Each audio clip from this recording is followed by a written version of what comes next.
Open your Bibles, please, to Ruth chapter 3, verse 1. Someone has said that trust means believing that what God says is true enough to act like it.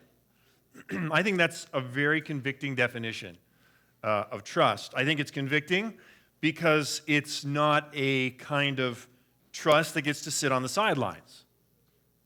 It's not a kind of trust that gets to stay in the brain, that gets to hide out in the safe shelter of the mind only. I think that's a safe kind of trust. We all know that kind of trust, but this definition requires a person to do something, and it's usually something risky.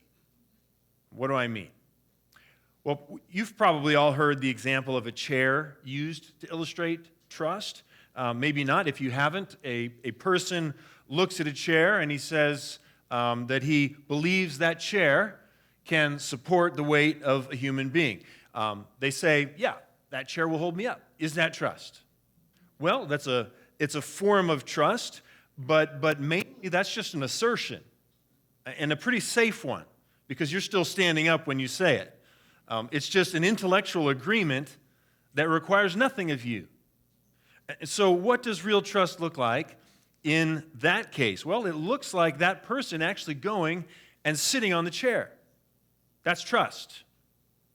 I've also used the example of the person who's unicycling back and forth across over Niagara Falls on a tightrope.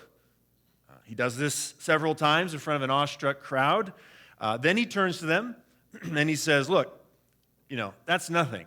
He says, I could even do that with someone on my shoulders. Well, you probably see where I'm going here. He says to them, how many of you believe that? And almost everybody raises their hand. They're real enthusiastic. Is that trust? Is that trust? Well, yeah, not in its fullest. Once again, that's a safe on the sidelines sort of intellectual agreement. So what does trust look like in that case? Well, it looks like you volunteering to be the person who climbs up to sit on the unicyclist's shoulders. Not me, someone says. Trust means believing what is said enough to act like it. And that almost always involves some sort of risk.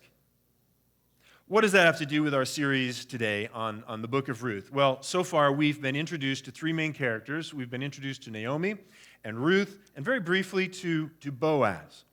And what we've seen in the last two chapters, as well as what we'll see today, is that despite their flaws, each of these characters ultimately trust that God's covenant love applies to them.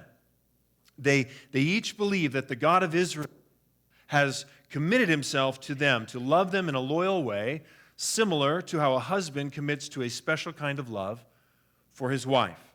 They've sought the Lord in different ways, and they trust him because, why? Well, because he's not forsaken them, but has rescued them and been a stronghold for them and has blessed them. And here's the connection. The way we know that they really trust God and his love for them is because they're willing to act like it in ways that involve risk. If God says being under his covenant love means refuge and safety, means provision and blessing, means hope and rest, both now and forever, then his people can risk surrendering and sacrificing certain things that they normally wouldn't. Things like popularity, things like personal preferences, things like comfort and convenience, even safety. Why would they be willing to sacrifice these things? Well, because they found something better and they know that their future is secure. And so really the big idea or theme of our text today is that those who trust in God's loyal covenant love are willing to take risks.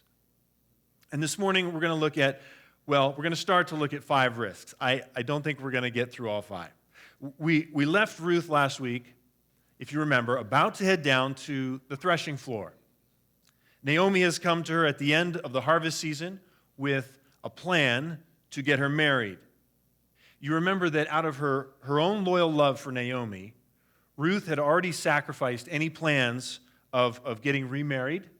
And she planned instead to do what? She planned on spending the rest of her life looking after her aging mother-in-law. That's why she left her home and she left her family and she left her gods and said those famous words that we probably all know, where you go, I will go, and where you lodge, I will lodge. Your people shall be my people, and your God, my God. Where you die, I will die, and there will I be buried. May the Lord do so to me, and more also, if anything but death parts me from you. Those are amazing words of commitment from Ruth. But in the weeks since that declaration, we've seen that, Naomi's seen, finally, she's become aware of God's hand at work in the way that her relative, Boaz, has treated Ruth with obvious favor. He's been paying special attention to her, and she's realized that certain of God's laws just so happen to line up perfectly with the timing of their arrival back in Bethlehem and with the man who's taken a special interest in her daughter-in-law. She's realized that he's a man who not only qualifies to marry Ruth, but a man who could also provide redemption, who could provide rescue from their distress and an outpouring of good for her family in ways that she hardly dares hope. And that's because he's what's called a redeemer. There was a law that said the closest male relative to a widow's deceased husband was able to marry that widow and care for her, could even produce an heir to perpetuate the name of the dead husband, so that that family estate could be redeemed instead of sold off or lost. And so Naomi starts to formulate a plan of marriage and of redemption. You gotta watch out when mothers-in-law get thinking and planning. Last week we saw that Naomi, though, got concerned because she had Ruth and she had Boaz together harvesting in this field for about 2 months, but she gets concerned because the harvest season had come and gone, a nearly 2-month period, daily contact between these two, and still neither of them had made the first move. It's just this game of chicken going on here. Boaz has held back, we said, because his dignity and restraint keep him from being anything but virtuous and gentlemanly. So this could be for any number of reasons. First, as we'll see confirmed today, Boaz knew that Ruth didn't technically have to seek out a kinsman redeemer, but she could marry a younger man if she wished. And so, maybe he didn't want to interfere or pressure her in any way. He's much older than she is, and so the last thing he wants, we said, is to be perceived as doing something improper or dishonorable or creepy. Second, as we'll also see confirmed today, Boaz knew that there was another relative in Bethlehem even more closely related to Ruth's dead husband than himself. And so maybe he was courteously holding back so the other man could step in if Ruth did want to seek a kinsman redeemer to marry.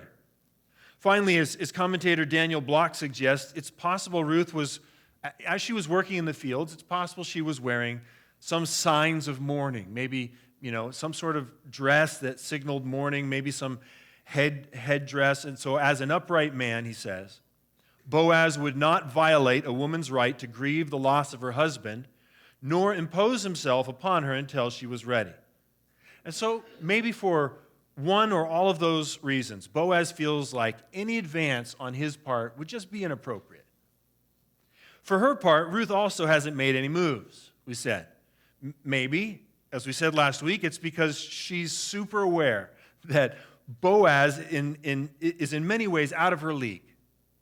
Right? He's a native Israelite and she's a foreigner, a Moabite. He's a rich and important man and she's a poor widow. She's a nobody. He's the boss. She's a lowly gleaner. She's a servant.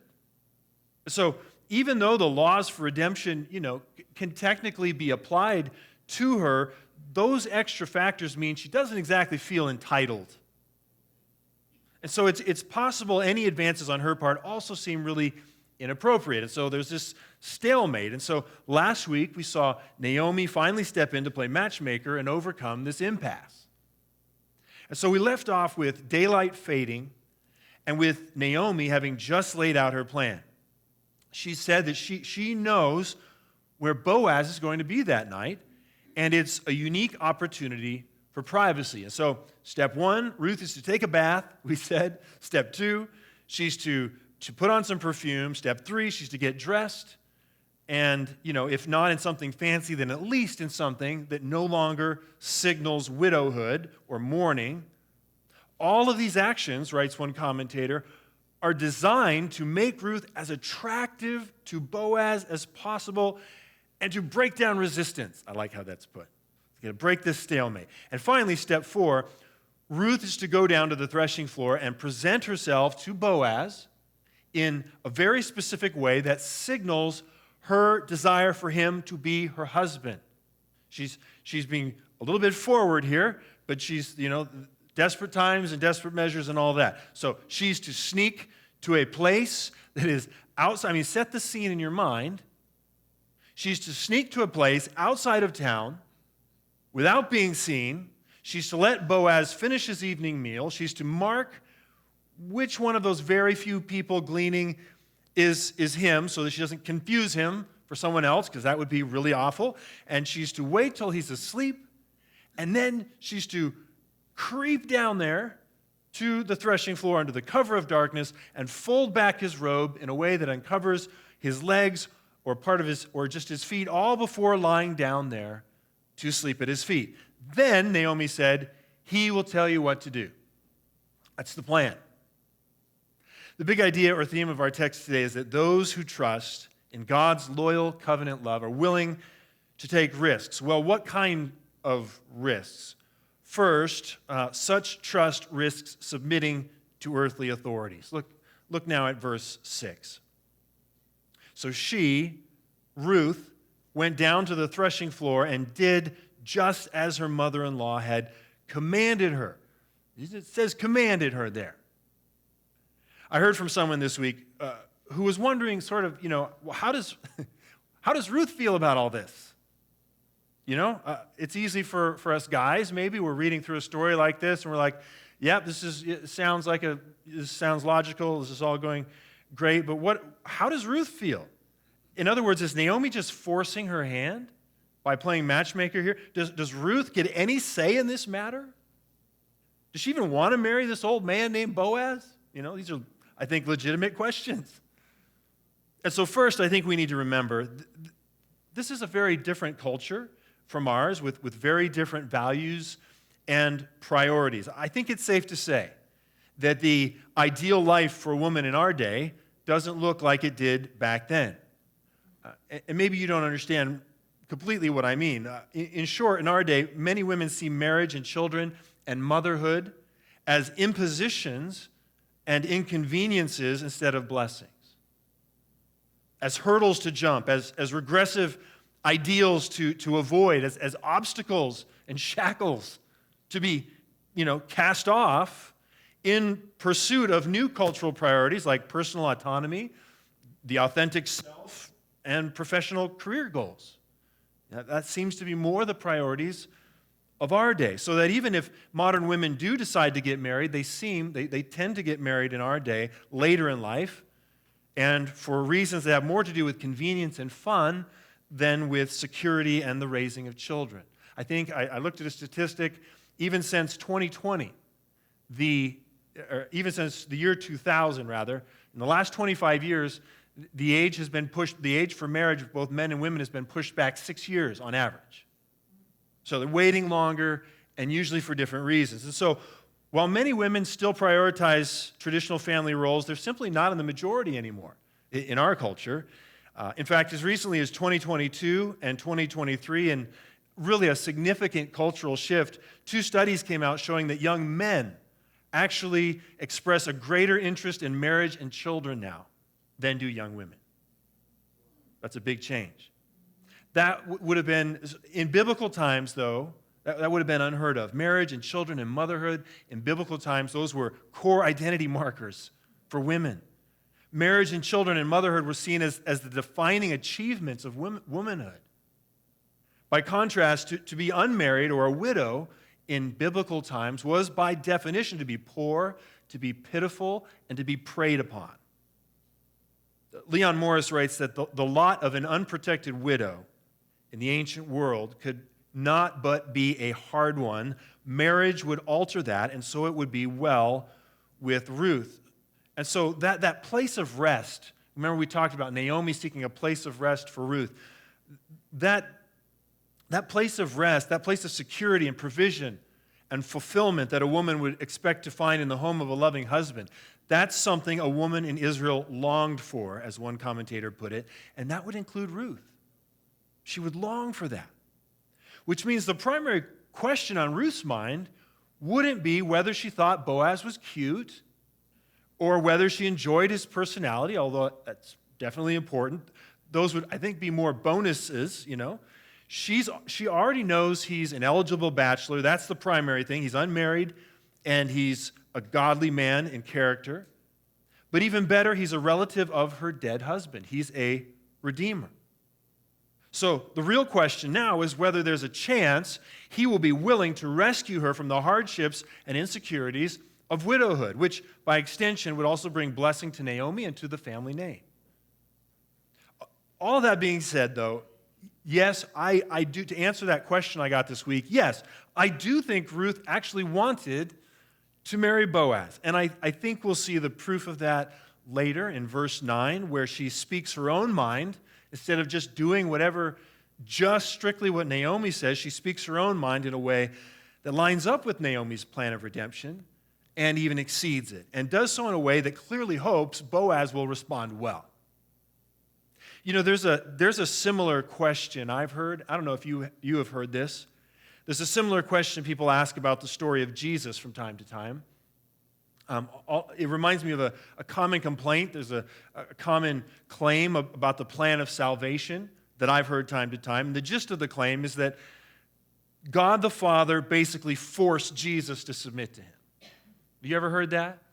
I hear that all the time. That God the Father overruled the desires of God the Son and basically forced him to come down to earth to live and die for his people, for his bride, the church, whether he wanted to or not.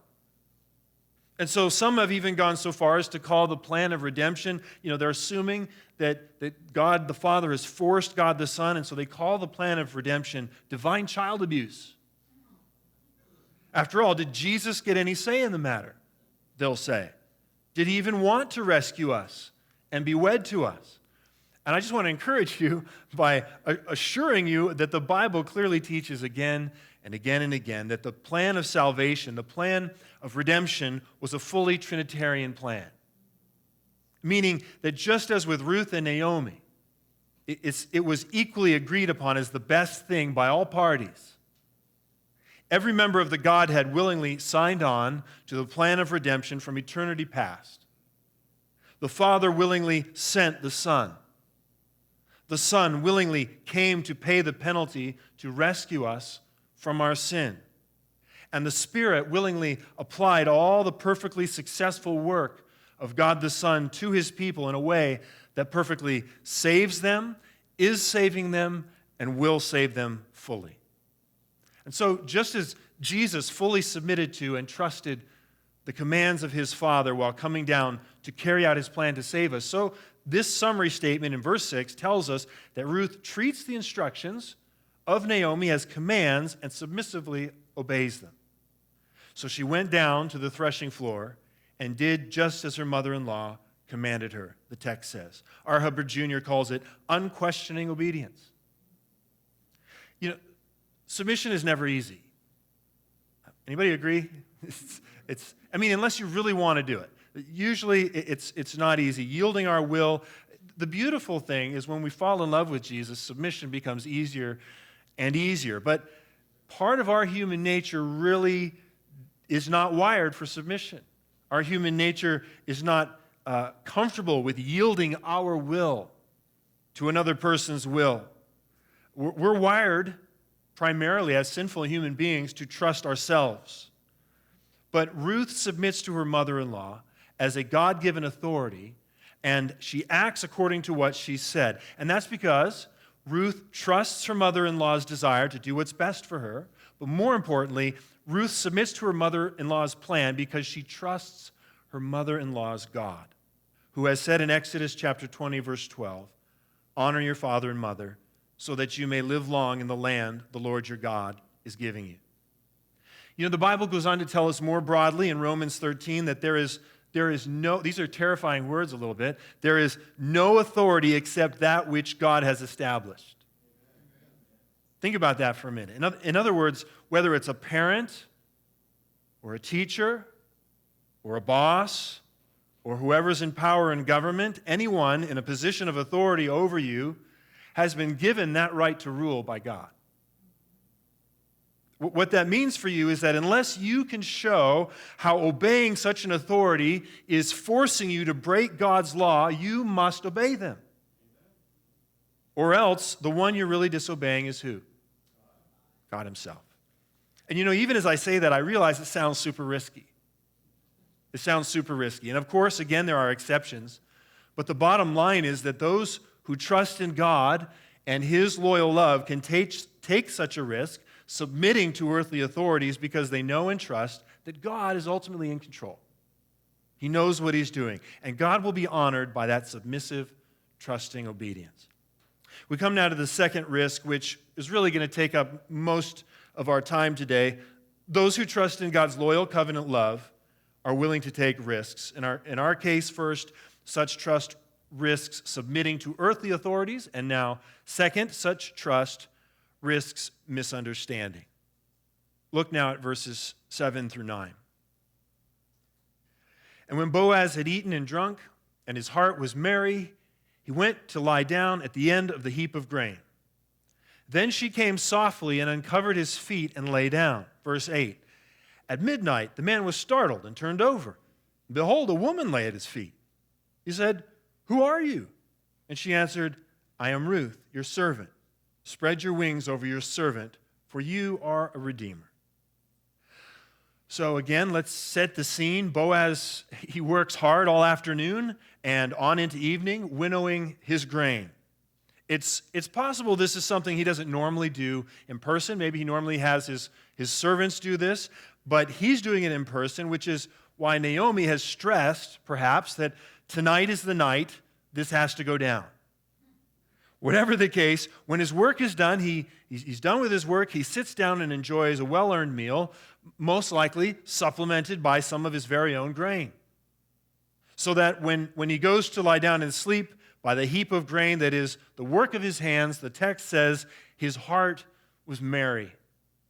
Warren Wiersbe writes that most people today live separated from the sources of their daily bread and don't realize all that's involved in producing food. Perhaps, he says, our table prayers would be more joyful and more grateful if we did. You know, if we did realize what all went into producing our food. Well, you know, I speak from experience. I'm a hunter, and my son is a farmer, and I think we've both found what he just said to be true. You don't take your food for granted when you've had a hand in harvesting it. You really value it. Along with the satisfaction anyone would feel at the end of an honest day's work, there's just something special, I think, about enjoying the products of your labor in such an immediate way. It makes your heart merry. And so, basking in the ache of well-used muscles, made merry but also drowsy by the glow of food and wine and the satisfaction of a job well done, Boaz quickly falls asleep there on the threshing floor. Then, the text says, she came softly and uncovered his feet and lay down. So Ruth has been watching all this, lurking incognito, as one commentator puts it. I like that. From some hidden vantage point, we don't know where she's at, but she's been watching all this, waiting. But what we don't want to think is that the moment Boaz lies down, now she suddenly comes bounding out of her hiding place to come and do this. No, remember that Naomi has told her to observe the place where he lies. What that implies is that she's to wait until he's asleep or until it's completely dark before she approaches. This seems to be confirmed by the way we're told next that she came softly. That can also be translated, she came secretly. She came secretly and uncovered his feet and lay down. So far in the book of Ruth, we've seen all sorts of action unfolding in various in very public places and in the light of day. So this is something new. This feels very different. As R. Hubbard Jr. puts it, the author now shrouds the story in the dark dress of mystery and intrigue. Unlike earlier events, he says, these take place in the dead of night and in utmost secrecy. And it's so dark and it's so secret that Ruth's very identity is veiled. Maybe you noticed that this figure sneaking up to Boaz is just called she, right? It's so dark you can't even tell who it is. She creeps down to Boaz's motionless figure and slowly draws back a corner of his cloak so that his feet and maybe part of his legs are now exposed to the night air. Then she lays down at his feet and she waits. And I think as a Jewish person was reading this, I think they were supposed to gasp at how many things could possibly go wrong with Naomi's plan. Because it was a super risky plan, and maybe you don't understand why, but I will tell you, because most specifically, this plan ran the risk of massive misunderstanding on many levels. What do I mean? Well, let's just start with the fact that Ruth is a Moabite woman.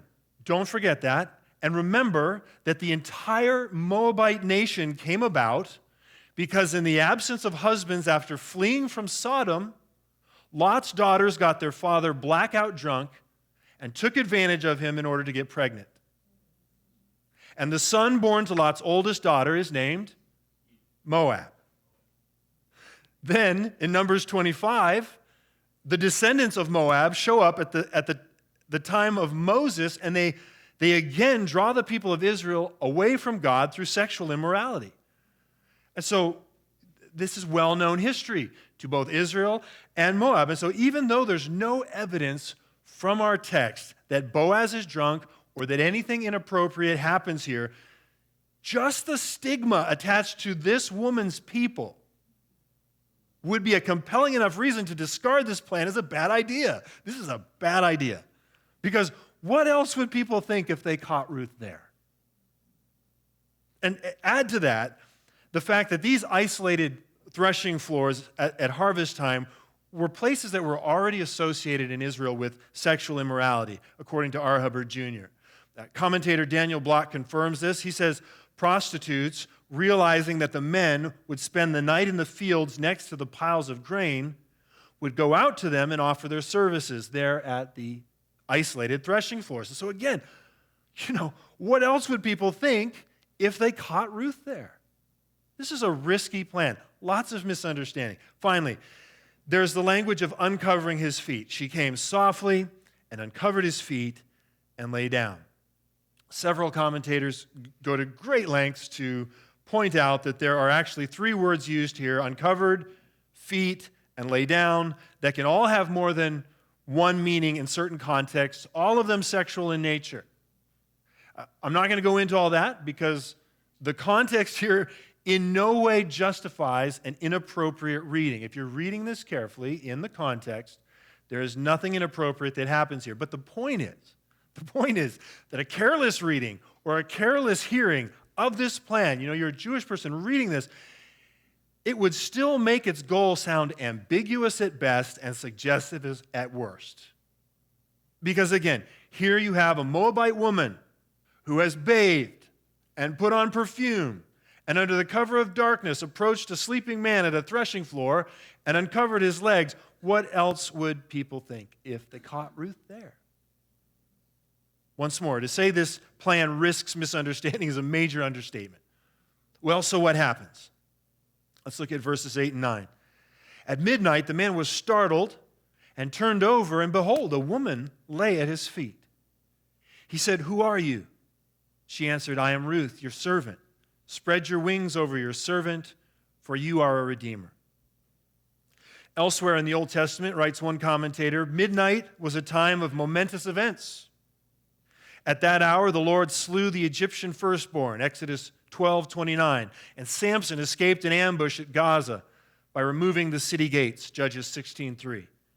According to Elihu, death stalks its prey at midnight, Job 34:20. In Jesus' parable, the bridegroom's midnight arrival proved disastrous for the unprepared virgins, Matthew 25, 1 through 13. But here in our story, in this context, there's nothing terrible in the context here that would warrant the King James Version or the American Standard Version translating this as they do. And it came to pass at midnight that the man was afraid. Anybody else have afraid in there? No hands? Just I know you have that, Eric. The Hebrew word there simply means to tremble or to shake, with no fear implied, as one commentator points out. And so that has to be established from the context, that there is an issue of fear going on here. A little better is what most translations have, including my ESV Bible. At midnight, the man was startled. How many people have startled? I think most people have startled. I think it's reasonable that someone waking up would be startled by a figure near them in the dark. I think that's reasonable. But even then, notice that's not the order that things happen. The presence of a woman isn't noticed until Boaz turns over, which comes after he's been startled awake. So what actually woke him? Well, I think, along with many others, that it was the cold that woke him up. I think it was the cold. His feet have been uncovered now for some time. I don't like it when I wake up and my feet are cold. The night air has cooled, right? It's warm in the evening, but as it gets later in the night, the air is cooled, and I think Boaz has shivered. Boaz has trembled. He's shaken himself awake, and turning over to cover his exposed feet, he suddenly senses a figure laying there in the dark. Behold, a woman lay at his feet, the text says. Well, if it's dark, you might wonder, how does he know it's a woman? Well, my guess is he smelled her perfume. Midnight in Moab will give you away every time. So, what does he do? If you weren't here last week, that's a joke. He says this, "Who are you?" It's a logical question. She answered, "I am Ruth, your servant." Boaz can tell it's a woman, but it's so dark, Ruth's identity is still veiled. So he can't see in the darkness to identify her, but the moment he hears her voice, I think he knows it. He recognizes it. "I am Ruth, your servant," she says, and he knows it's really her. And as far as Naomi's instructions go, that's where Ruth was supposed to stop and do whatever Boaz said, right? But instead, she now adds this, "Spread your wings over your servant, for you are a redeemer." And the million-dollar question is, how will Boaz interpret this?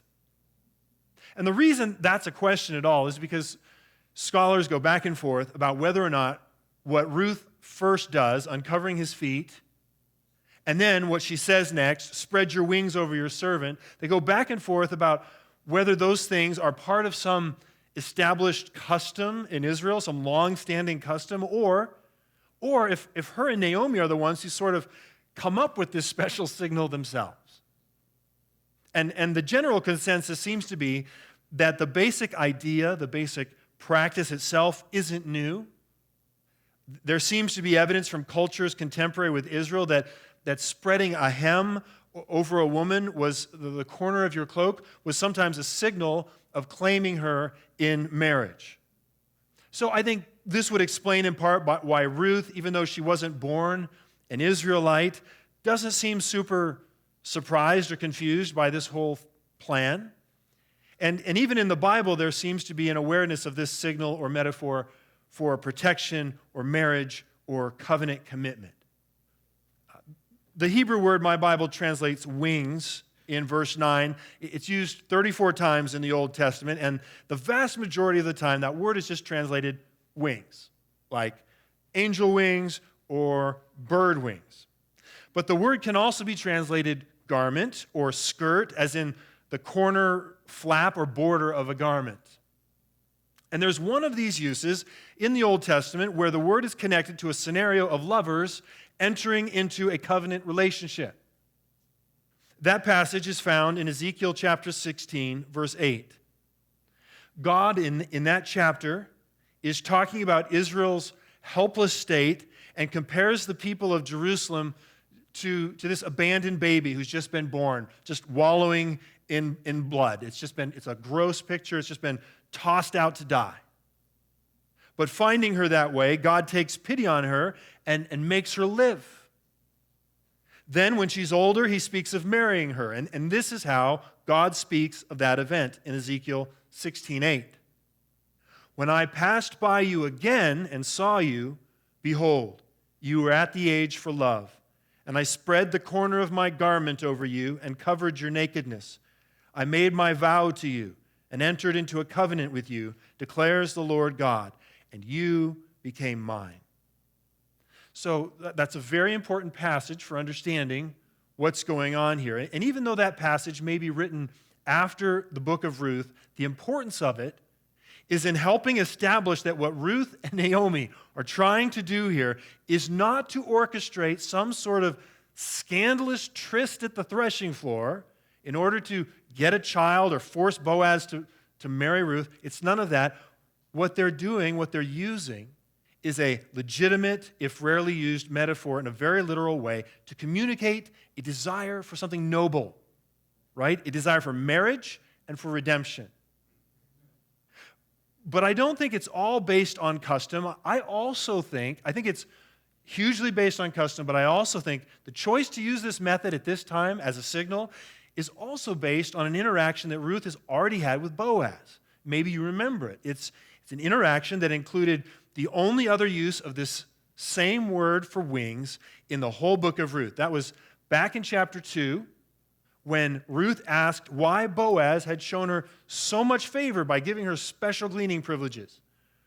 After saying it was because of how she's treated Naomi, Boaz went on to say this: a full reward be given you by the Lord, the God of Israel, under whose wings you have come to take refuge. Now, I think there were two things Boaz could have been saying there. Maybe he's saying both, but at least two things. He could have just been, drawing attention to the fact that by clinging to Naomi and by clinging to Naomi's God, Ruth has also come under the covering of God's protection and his loyal covenant love. Certainly, he's saying that much. But it's also possible that he was saying this, that Ruth has actually taken refuge under the wings of God by coming there to his field. In other words, it's possible Boaz was making a connection for Ruth right in that moment between God's protection and his own protection. It's possible he was sending a subtle signal too, to the best of his fumbling ability. I'm willing to be the permanent, concrete way that God provides for you and protects you. So that maybe Ruth goes home and tells Naomi this strange thing that he said, and for weeks they've been puzzling and stewing over that, wondering which of the thing he meant. Could he really have been hinting about marriage? Until finally Naomi snaps her fingers and says, that's it, there's only one way to be sure. Let's use this old custom.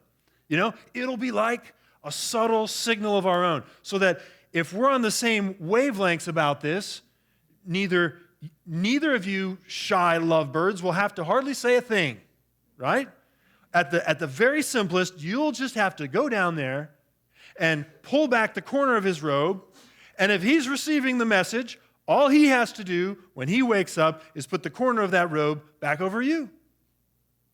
But for whatever reason, Ruth not only does the action, but also speaks her mind. I am Ruth, your servant, she says. Spread your wings over your servant, for you are a redeemer. Maybe it's nerves, I don't know. But in that moment, she just sort of blurts it all out. As one commentator put it, Ruth is saying, I know, and my mother-in-law knows, that you're the relative who could marry me and give the name of my late husband Mahlon a future, and perhaps more if we had children. I want you to cover me, Boaz, with your wings. All of that, combined with the custom and the law and the previous interactions, all of that should come together in this moment to sound like a marriage proposal. I think that's the goal. But still, this remains super risky. This man has just been woken up from a dead sleep. He's been caught off guard. He's been caught by surprise, alone on the threshing floor, and it puts them both in a very compromising situation if anyone catches them. So that 1,000 puzzle pieces must be rushing to try and come together at this moment in Boaz's poor mind as he wakes up. And it seems unlikely that all those puzzle pieces are going to find the right place. And so again, the million-dollar question is, how will Boaz interpret this? One possibility, writes John Piper, would be that he wakes up as he has been presented as a godly man, and he drives her away and says, I thought you were worthy. That would be one possibility, he says. He could say, get out of my life. I wouldn't be interested in any woman who would act like that.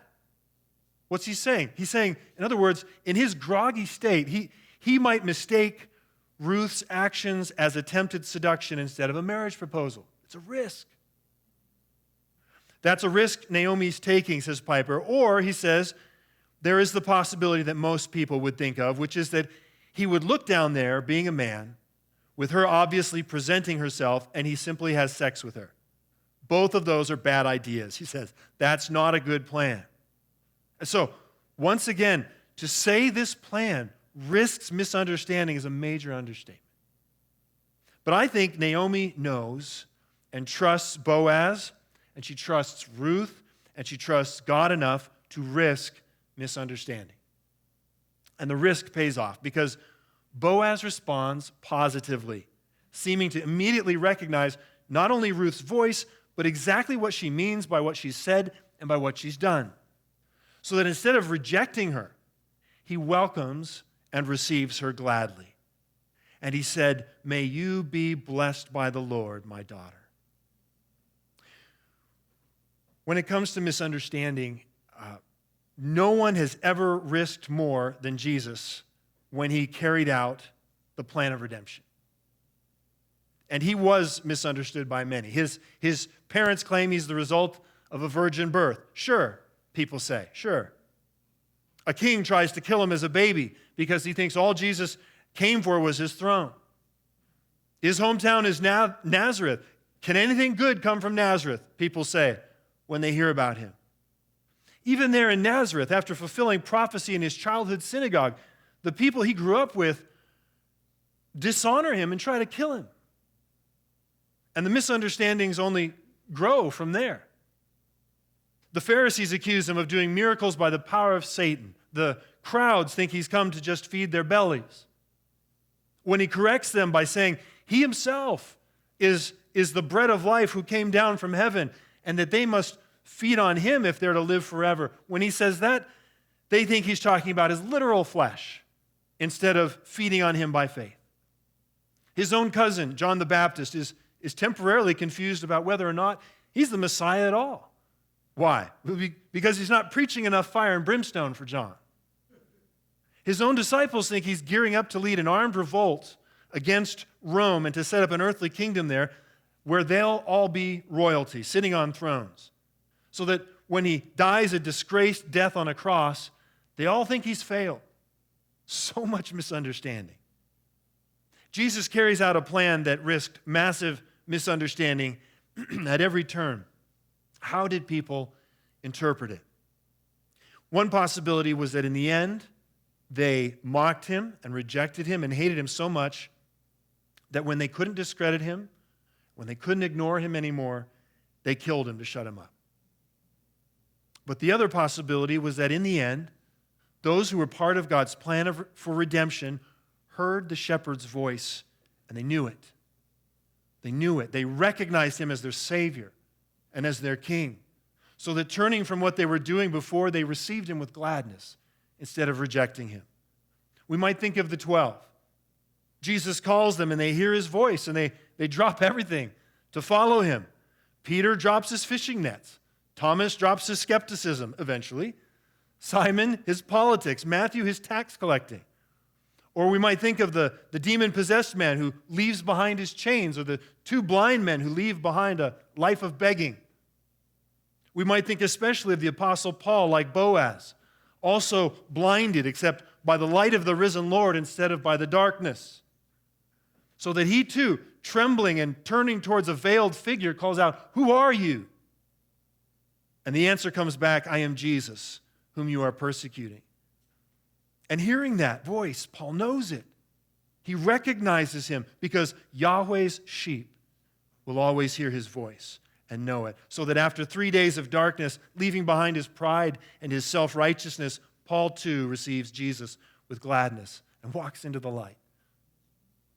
And when Jesus hands off the mission to you and I, when he hands off the mission to go into all the world and preach the gospel, the mission to go and make disciples of all nations, the mission to go and tell the world about God's plan of redemption that's fulfilled in Jesus Christ to save those trapped in the darkness of their sins, he knows that you and I are going to face possible misunderstanding too. And we are misunderstood, aren't we?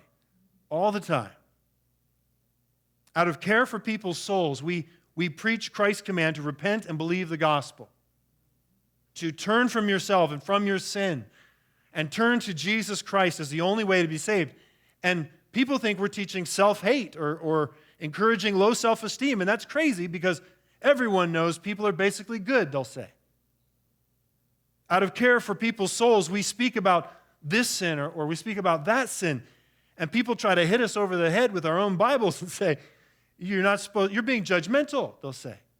You're being hypocritical because everyone knows we're not to judge others. Out of care for people's souls, we will warn with Paul, speaking of judgment, that those who refuse to admit their sin and confess it and fight it in their lives, seeking God's mercy and help, those who refuse to do that but instead embrace their sin and defend their sin, we warn with Paul that such people will not inherit the kingdom of God. They won't be saved. And people think we're being mean. And everyone knows Jesus was never mean. Out of a care for people's souls, we remind our family and friends with tears sometimes that love does not rejoice with evil, but delights in the truth. But the moment we start mentioning some of those evil things, especially when those evil things are favorite things of our culture, we're called bigots or haters or fundamentalists, and everyone knows Jesus accepted people just the way they are. So much half-truth in the way people hear what we say. So many misunderstandings. And so the risk of being misunderstood is still going to be very real if you're a Christian. You just need to know that going in. But we're to keep doing what Christ has commissioned us to do. And our assurance is this, our comfort is this, that those who are part of God's plan of redemption will likewise always hear the shepherd's voice in our words, and they will know it. They will know it. It's the promise. They will recognize the voice of Jesus in the preaching of his word, and they will receive him with gladness, and they will follow him. Well, I only got through 2 out of 5 risks today, and so we're going to stop here for now and finish the last 3 risks next time. Those who trust in God's loyal covenant love are willing to take risks. First, such trust risks submitting to earthly authorities. Second, such trust risks misunderstanding. And next time we'll see that such trust risks putting others first, risks losing good things for the sake of the best, and finally risks leaving the results in God's hands. For now then, with our thoughts still on the covering of God over the lives of his people, let's close by reading the words of Psalm chapter 5, verses 11 and 12, which is really can be taken by you as a prayer of praise that you can amen in your hearts if you're a Christian. But let all who take refuge in you rejoice. Let them ever sing for joy and spread your protection over them, that those who love your name may exult in you. For you bless the righteous, O Lord. You cover him with favor as with a shield.